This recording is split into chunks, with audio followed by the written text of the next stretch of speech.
घरगुती रामबाण उपाय नंबर 1, ताप उतरण्यासाठी घरगुती उपाय म्हणजे तुळस घालून केलेला चहा प्यायल्याने ताप लवकर उतरतो। नंबर 2, जर थंडी वाजून ताप येत असेल तर अर्धा चमचा ओवा खाल्ल्याने थंडीचा जोर कमी होऊन घाम येऊन ताप उतरतो। नंबर 3, डोकं दुखत असेल तर चिमूटभर मीठ घेऊन जिभेवर ठेवायचं आणि 30 सेकंदानंतर साधं पाणी 1 ग्लास पिऊन टाका, याने डोकेदुखी लगेच थांबते। नंबर 4, ज्यांना पोट कमी करायचं आहे त्यांनी आठवड्यातून एकदा मोहरीचे तेल गरम करून नाभीमध्ये सोडा, यामुळे पोट कमी व्हायला लागते। नंबर 5, कॅन्सर होऊ नये असे वाटत असेल तर हळद घेऊन त्यामध्ये 1 थेंब पाणी सोडून हरभरा डाळी एवढी गोळी तयार करा, त्याच्यावर कोमट पाणी प्या, यामुळे कॅन्सर पासून तुम्ही नेहमी लांब राहता। नंबर 6, झोपताना बेंबी अथवा नाभीमध्ये तूप किंवा मोहरीचे तेल घातल्यास शरीरातील उष्णता बाहेर पडते, त्यामुळे चेहऱ्यावर येणारे पिंपल्स फोड सगळेच नष्ट होतात। नंबर 7, तुम्हाला नेहमी पित्ताचा त्रास होत असेल तर कडुलिंबाची पाने खा, तसेच कधीही तिखट आंबट आणि गोड पदार्थ एकत्र खाऊ नका, तसेच आंबट फळे खाणे देखील टाळा। नंबर 8, गुडघेदुखी किंवा सांधेदुखी, पायांवर सूज आली असेल तर एरंडेल तेल कोमट करून त्या जागेवर हलक्या हाताने मसाज करा आणि तेल जिरवायाने सूज कमी होते आणि हाडे दुखणे लगेच नाही पण दररोज हा उपाय केल्याने आराम मिळेल। नंबर 9, रिकाम्या पोटी कडुलिंबाची पाने खाल्ल्यास आतड्यांचे आरोग्य चांगले राहते, तसेच रिकाम्या पोटी कडुलिंबाच्या पानांचे सेवन केल्याने यकृत निरोगी राहते। नंबर 10, मधुमेह असणाऱ्यांनी आहारामध्ये दालचिनीचा आवर्जून समावेश करावा।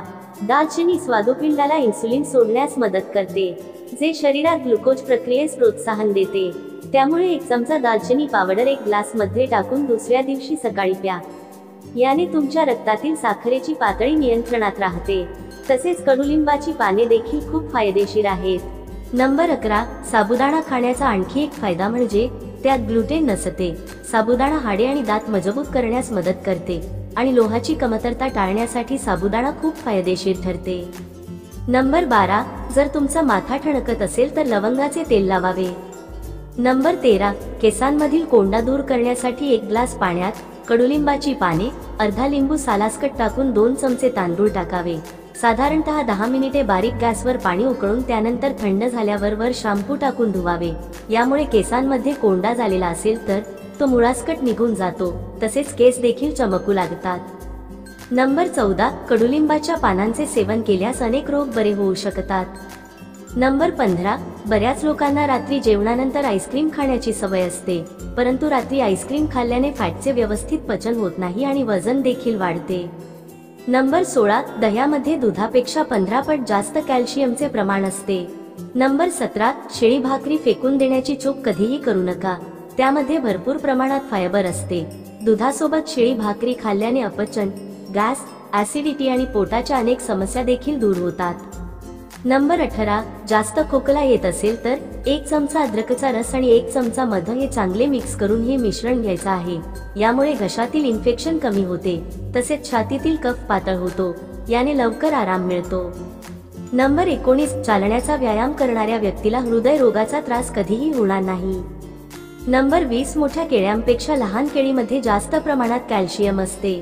नंबर 21, जर तुम्हाला गॅसची समस्या असेल तर जेवणामध्ये ओवा खायला विसरू नका, किंवा ओवा आणि बडीशेपचे मिश्रण जेवणानंतर खाल्ले तरीही तुम्हाला गॅसची समस्या होणार नाही। नंबर 22, कच्चा मुळा खाल्ल्याने मेंदू तीक्ष्ण होतो। नंबर 23, हातपाय जर काळे पडले असतील तर दिवाळीला आपण जे उठणे लावतो त्या उठण्यामध्ये दूध मिक्स करून हातपायांना किंवा चेहऱ्याला लावा, याने काळवंडलेला चेहरा कमी होतो। नंबर 24, रात्री जेवणामध्ये कधीही बटाटे खाऊ नका, यामुळे रात्री पचनक्रिया ही मंदावलेली असते, त्यामुळे वजन वाढते। नंबर 25, जेवणानंतर वज्रासनात बसल्याने वात नियंत्रित राहतो। नंबर 26, रात्री जेवणानंतर लसणाची 1 पाकळी खावी, यामुळे वजन झपाट्याने कमी होते। नंबर 27, जर तुम्ही फ्रीजमध्ये ब्रेड ठेवत असाल तर ते आजच थांबवा, कारण सामान्य तापमानात उघड्यावर ठेवल्यास जास्त काळ टिकतो, पण फ्रीजमध्ये लवकर खराब होण्याचा धोका असतो। नंबर 28, स्ट्रॉबेरी खाल्ल्याने दात नैसर्गिकरित्या पांढरे राहतात। नंबर 29, जर तुम्हाला त्वचेसंबंधी आजार असेल तर बेसन पिठामध्ये चंदन पावडर, हळद आणि एलोवेरा जेल किंवा गुलाब पाणी मिक्स करून चेहऱ्यावर लावून मसाज करा। नंबर 30, फ्रीजच्या पाण्याऐवजी कधीही माठातील पाणी प्या, फ्रीजमधील थंड पाणी शरीरासाठी खूप हानिकारक असते। नंबर 31, एका श्वासात पाणी कधीही पिऊ नये, त्यामुळे छातीत दुखू लागते। त्यासाठी पाणी पिताना नेहमी खाली बसूनच पाणी प्यावे, त्यामुळे वजन देखील कंट्रोलमध्ये राहते। आणि जर तुम्ही उभे राहून पाणी प्यायले तर तुम्हाला गुडघेदुखीचा त्रास होऊ शकतो। नंबर 32, निरोगी राहण्यासाठी आहारातून साखर पूर्णपणे काढून टाका, तसेच मिठाचे प्रमाण देखील कमी करा। सॅलेड, दही, ताक इत्यादींमध्ये पांढऱ्या मिठाऐवजी काळे मीठच वापरा, ते खूप शरीरासाठी फायदे आहे। नंबर 33, जर तुम्ही रोज पाण्याचे प्रमाण कमी केले तर ओठ काळे पडू लागतात। नंबर 34, दीर्घकाळ टीव्हीकडे झुकून पाहिल्यास पाठीचा कणा आणि मानेशी संबंधित समस्या उद्भवू शकतात। नंबर 35, केसांची जर लांबी वाढवायची असेल तर केस धुवायच्या आधी खोबरेल तेलाने मालिश करूनच केस धुवावे, नाहीतर कोरडे केस धुतल्याने केस कोरडे होतात आणि जास्त गळून लागतात। नंबर 36, दिवसभरात कोणत्या ना कोणत्या स्वरूपात दालचिनीचे सेवन करा, तुम्ही आयुष्यभर निरोगी राहाल। नंबर 37, हात किंवा पाय मुरगळला असेल तर बर्फाच्या तुकड्यांनी मसाज करा, यामुळे आराम मिळतो। तसेच हात किंवा पाय सुजले असतील तर रगडून कधीही चोळू नये, नेहमी हलक्या हाताने तेलाने मसाज करा। नंबर 38, 3 ते 4 लसूण, वेलची आणि 1 चमचा बडीशेप यांचे बारीक चूर्ण करून घ्या आणि हे चूर्ण रोज 1 ग्लास दुधासोबत घेतल्यास दृष्टी सुधारेल आणि चष्मा देखील निघून जाईल। नंबर 39, जर तुम्हाला घसादुखीचा त्रास असेल तर चॉकलेट खा। नंबर 40, पोटाची चरबी कमी करण्यासाठी बदाम रात्रभर पाण्यात भिजत ठेवा आणि सकाळी रिकाम्या पोटी त्याचे सेवन करा। महिन्यात असे केल्याने पोटावरची चरबी कमी होते। नंबर 41, केस खूप विरळ होत चालले असतील तर केसांसाठी 1 ग्रॅम भीमसेनी कापूर बारीक पावडर करून त्यामध्ये खोबरेल तेल कोमट करून टाका आणि या तेलाने केस धुण्यापूर्वी केसांच्या मुळांशी मालिश करा।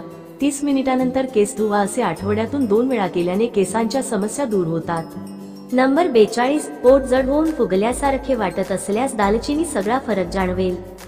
नंबर 43, जर तुमची त्वचा हिवाळ्यात पावसाळ्यामध्ये कोरडी शुष्क पडत असेल तर नेहमी झोपताना बॉडी लोशन लावून झोपा। नंबर 44, स्त्रियांना मासिक पाळीमध्ये होणाऱ्या वेदनांपासून आराम मिळवायचा असेल तर गरम पाण्याच्या पिशवीने ओटीपोट शेकवा, याने वेदना कमी होतात। नंबर 45, थायरॉइडचा त्रास असलेल्यांनी रात्री तांब्याच्या भांड्यातील पाणी प्यावे। नंबर 46, काकडी पोटाचा घेर कमी करण्यासाठी उपयुक्त ठरते। नंबर 47, केळीचे सेवन नियमित केल्याने उंची वाढते, हाडांची मजबूती आणि लांबी वाढते, त्यामुळे पोटॅशियम, कॅल्शियम त्यामध्ये मोठ्या प्रमाणात असते। नंबर 48, चेहरा नेहमी सुंदर दिसण्यासाठी घरगुती उपायांमध्ये दुधाची साय, चिमूटभर हळद आणि गुलाब पाणी एकत्र करून ही पेस्ट चेहऱ्यावर लावा, यामुळे चेहरा सुंदर आणि फ्रेश दिसतो। नंबर 49, रोज झोपण्यापूर्वी ऑलिव्हच्या 2 बिया 1 ग्लास दुधासोबत खाल्ल्याने मूळव्याध बरा होतो। नंबर 50, अंधुक दिसत असल्यास संत्र्याच्या रसात काळी मिरी, सैंधव, मीठ मिसळून सकाळ संध्याकाळ प्यावे।